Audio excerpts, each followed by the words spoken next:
We're going to turn from Turkey to neighboring Greece. It's time for business. We say hello to Kate Moody. Hi, Francois. Athens is supposed to be getting out of the doghouse of creditors around this time, but it's not quite a done deal.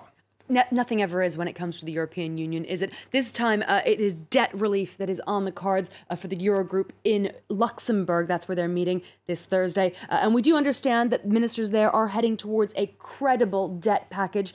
For years, of course, Germany in particular has resisted any effort to reduce or extend Athens' obligations, while concerns have mounted that Greece just cannot handle it, even once it officially exits its bailout program in August. Just a reminder of how we got here.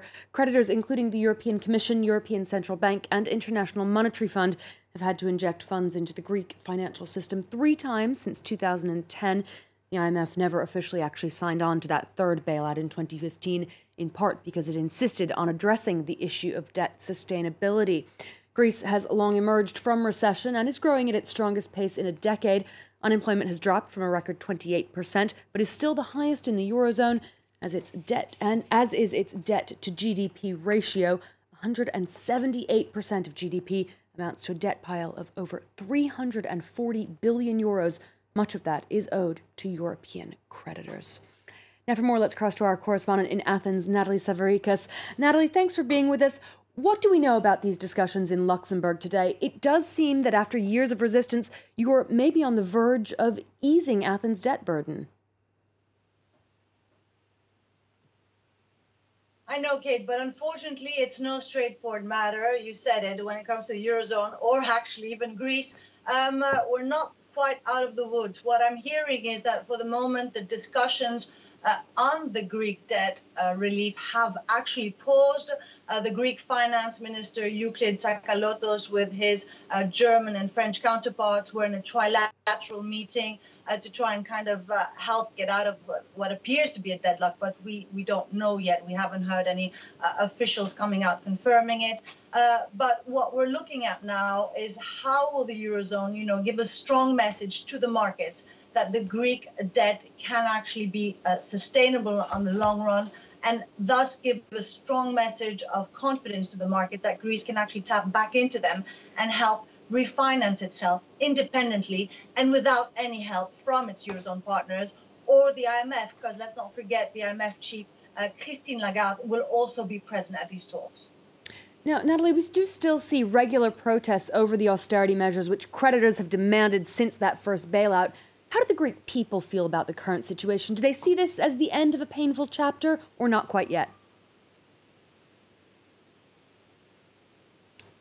Well, on the ground, I mean, the numbers do appear to be quite, rosy, but on the ground, the cuts are very much felt. The hikes when it comes to taxation are very painful and continue to be so. And what we're hearing is that, although there's going to be this end of the bailout, it comes with a very stringent measures attached. And what I mean by that is an enhanced post-bailout surveillance, which the Greeks very well know that what that means is there's not going to be any relief when it comes to taxation or more cuts when it comes to the pensions, for example, which is scheduled for end of this year.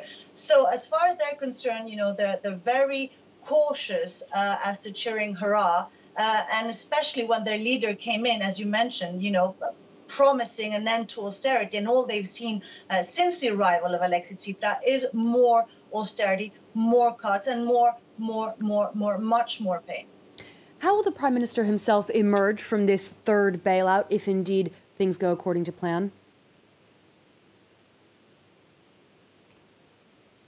Well, listen, he's not faring too bad when it comes to polls. I mean, obviously, the opposition leader, the Conservative New Democracy, Kyriakos Mitsotakis, is faring quite well.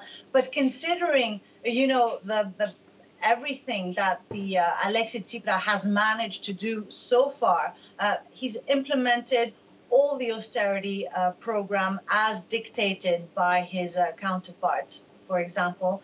If he manages to make this look as a huge triumph, an end to austerity, an end to the bailout, an end to the supervision from the Eurozone partners, if he manages to sell this to the Greek people, he might actually be able to kind of overturn the odds. It all depends, though, on what he has after August 20th. What will the measures be after that? What kind of policies will he introduce?